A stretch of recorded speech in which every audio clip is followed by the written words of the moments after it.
Hi, welcome back to ಕಾರ್ತಿಕ್07. ನಾವು ಎಲ್ಲಿ ಬಂದಿದ್ದೀವಿ ಅಂದರೆ ಭಾರತದಲ್ಲೇ ಪರಿಶುದ್ಧ ಗಾಳಿ ಬೀಸುವ ಜಾಗ, ಅದು ನಮ್ಮ ಕಪ್ಪತ್ತ ಗುಡ್ಡ. ಇದೇ ನೋಡಿ ಫ್ರೆಂಡ್ಸ್, ಕಪ್ಪತ್ತ ಗುಡ್ಡದ ಎಂಟ್ರೆನ್ಸ್ ಬೋರ್ಡ್ ಹಾಕಿದ್ದಾರೆ ಇಲ್ಲಿ. ನೋಡಿ ಹೆಂಗಿದೆ ಇಲ್ಲೆಲ್ಲ. ಇದು ನಮ್ಮ ಗದಗಿಂದ ಬರೀ 30 ಕಿಲೋಮೀಟರ್ ದೂರದಲ್ಲಿದೆ. ಅದು ನಮ್ಮ ಉತ್ತರ ಕರ್ನಾಟಕದ ಸಹ್ಯಾದ್ರಿ ಸುವರ್ಣಗಿರಿ ಅಂತ ಹೆಸರುವಾಸಿ ಕೂಡ ಆಗಿದೆ ಇದು. ನೋಡಿ, ಕಪ್ಪತ್ತ ಗುಡ್ಡ ವನ್ಯಜೀವಿ ಧಾಮ. ನೋಡಿ ಫ್ರೆಂಡ್ಸ್, ನೀವೇನಾದರೂ ಕಪ್ಪತ್ತ ಗುಡ್ಡ ಎಂಟ್ರೆನ್ಸ್ ಬಂದರೆ ಇಲ್ಲಿ ನಿಮಗೆ ಫೋಟೋ ಶೂಟಿಂಗ್ ಅಂತ ಒಂದು ಪ್ಲೇಸ್ ಇದೆ. ಇಲ್ಲಿ ಚೆನ್ನಾಗಿದೆ ನೋಡಿ, ಬೇಕಾದರೆ ನೀವು ಇಲ್ಲಿ ಫೋಟೋ ಶೂಟ್ ಮಾಡ್ಕೋಬೋದು. ನೇಚರ್ ತಕ್ಕಂತೆ ಫೋಟೋ ಶೂಟ್ ಕೂಡ ಚೆನ್ನಾಗಿ ಬರುತ್ತೆ, ಫೋಟೋಸ್ ಎಲ್ಲ.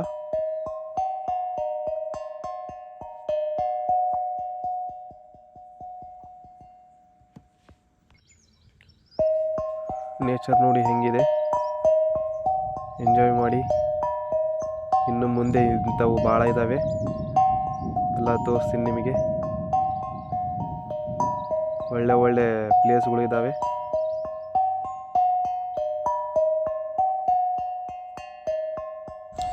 ಹಾಗೆ ಮುಂದೆ ಹೋಗ್ತಾ ಹೋಗ್ತಾ ರೋಡಲ್ಲಿ ಒಂದು ಅಳಿಲು, ಅದು ಸತ್ತು ಬಿದ್ದಿತ್ತು.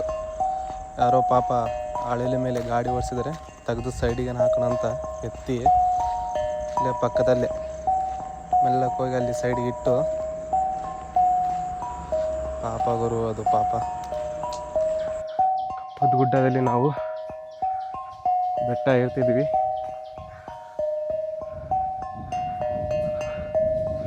ಆ ನೇಚರ್ ಎಂತ ಮಸ್ತಿದೆ ಇಲ್ಲಿ.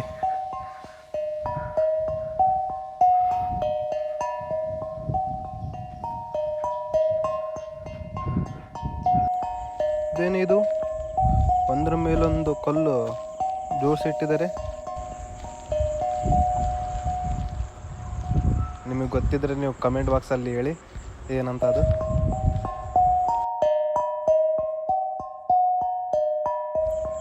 ನಾನು ಬಂದಿದ್ದೆ ಇದೇ ದಾರಿ ನೋಡಿ, ಅಲ್ಲಿಂದ ಇಲ್ಲಿವರೆಗೆ ಬಂದಿದ್ದಾವಲ್ಲೇ. ಇದು ಮಲ್ಲೇಶ್ವರನ ದೇವಸ್ಥಾನ. ಬನ್ನಿ ಒಳಗೆ ಹೋಗಿ ನೋಡೋಣ, ದೇವನ ದರ್ಶನ ಮಾಡೋಣ.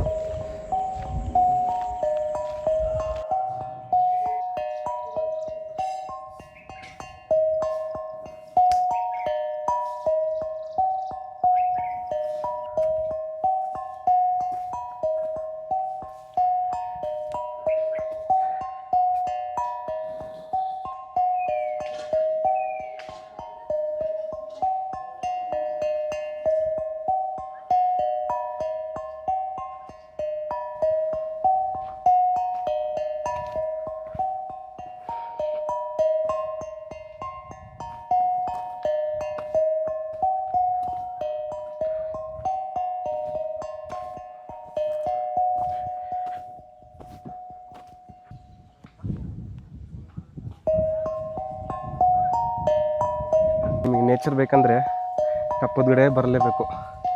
ಇಲ್ಲಿ ಎಂಥ ನೇಚರ್ ಇದೆ ಗೊತ್ತಾ, ಅದು ಹೇಳಿದ್ರೆ ಗೊತ್ತಾಗಲ್ಲ. ನೀವು ಬಂದರೂ ಒಂದ್ಸಲ ಟ್ರೈ ಮಾಡಿದರೆ ಗೊತ್ತಾಗುತ್ತೆ ಎಷ್ಟು ನೇಚರ್ ಇದೆ ಅಂತ. ತಣ್ಣಂದ ಗಾಳಿ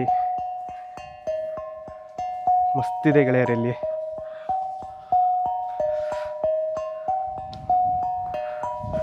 ಟ್ರಕ್ ಮಾಡೋಕ್ಕಂದ್ರೆ ಒಳ್ಳೆ ಪ್ಲೇಸ್ ನೋಡಿ ಇದು ಕಪ್ಪತ್ತ ಗುಡ್ಡ.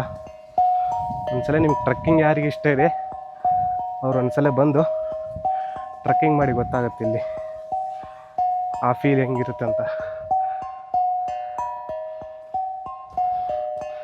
ಮಸ್ತಿದೆ ಇಲ್ಲಿ.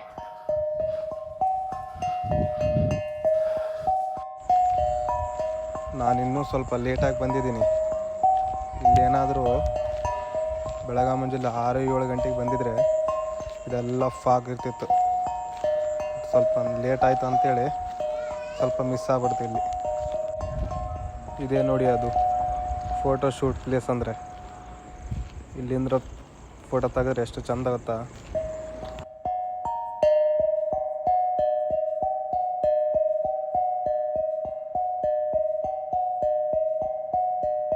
ನೋಡಿ, ನಾವು ಅಂದ್ಕೊಂಡಿದ್ದ ಪ್ಲೇಸಿಗೆ ಬಂದೇ ಬಿಟ್ಟಿವಿ. ಇನ್ನೂ ಸ್ವಲ್ಪ ದೂರದಲ್ಲಿದ್ದೀವಿ ಅಷ್ಟೇ. ಇನ್ನೂ ಒಂದು 10 ಮಿನಿಟ್ ವಾಕ್ ಮಾಡಿದರೆ ಬಂದೇ ಬರ್ತೀವಿ. ನೋಡಿ ಇಲ್ಲಿ ಬ್ಯಾಕ್ಗ್ರೌಂಡ್ ಹೆಂಗಿದೆ.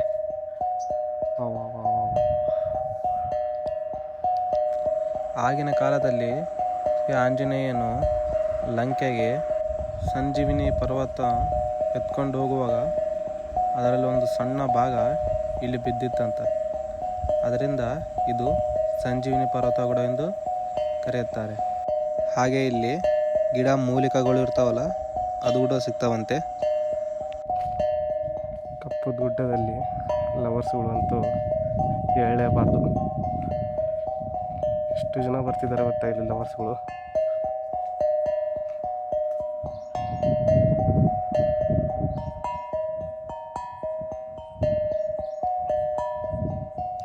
ಕೊನೆಗೂ ಬಂದೇ ಬಿಟ್ಟಿವಿ. ಅಲ್ಲಿ ಕಾಣ್ತಿದೆಯಲ್ಲ, ಅದೇ ನಾವು ಹೇಳಿದ ಪ್ಲೇಸು. ಕಪ್ಪು ದುಡ್ಡಲ್ಲೇ ಮೇನ್ ವ್ಯೂ ಪಾಯಿಂಟ್ ಇರೋದಲ್ಲೇ. ಅಲ್ಲಿ ಹೋಗೋಣ. ಅಲ್ಲಿಂದ ವ್ಯೂ ಹೆಂಗಿದೆ ಹೆಂಗಿಲ್ಲ ಅಂತೆಲ್ಲ ನೋಡೋಣ ಬನ್ನಿ.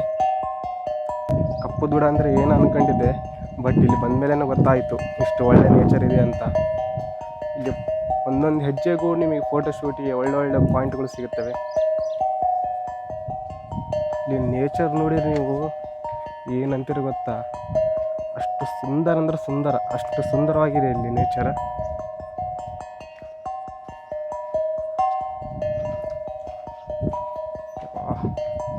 ನೋಡಿ ಕಾಣ್ತಿದೆ. ನೋಡಿ ಅಲ್ಲಿ ಒಂದು ಕಾರ್ ಬರ್ತೈತೆ ಅಲ್ಲ, ಅದು ಈ ಕಪ್ಪದ ಗುಡ್ಡದ ಸಿಬ್ಬಂದಿಗಳು. ಇಲ್ಲಿ ಏನು ಆಗ್ತಿದೆ ಏನಿಲ್ಲ ಅಂತೆಲ್ಲ ಚೆಕ್ ಮಾಡೋಕ್ಕೆ ಬರ್ತಾರೆ. ಅವರು ಚೆಕ್ ಮಾಡಿ ಮತ್ತೆ ಹೋಗ್ಬಿಡ್ತಾರೆ.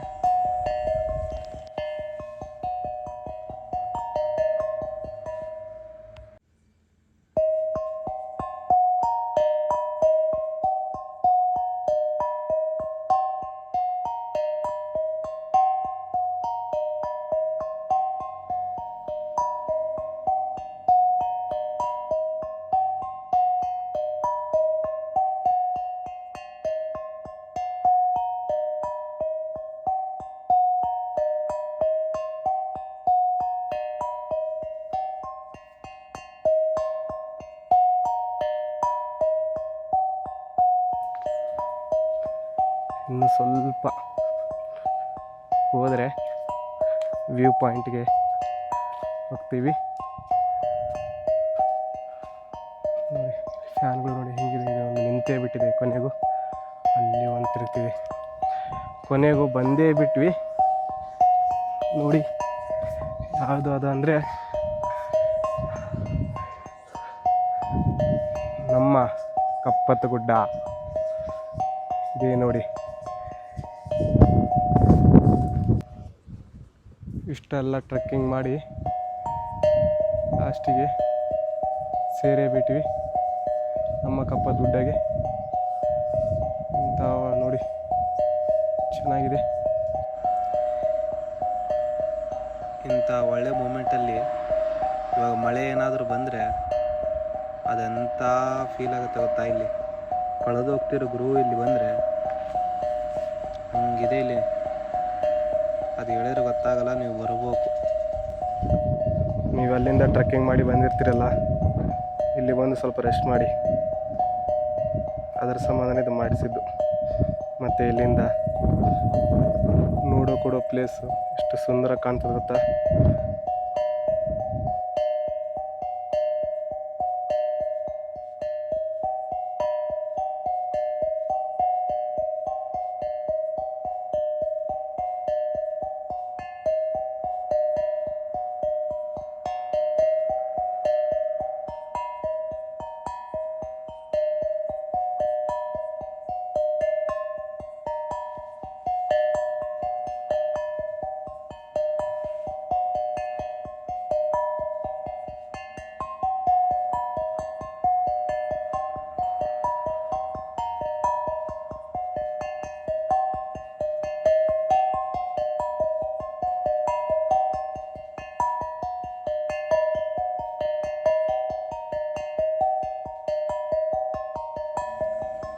ಕಪ್ಪತಗುಡ್ಡದ ಪಯಣ ಇಲ್ಲಿಗೆ ಮುಕ್ತಾಯಗೊಂಡಿದೆ.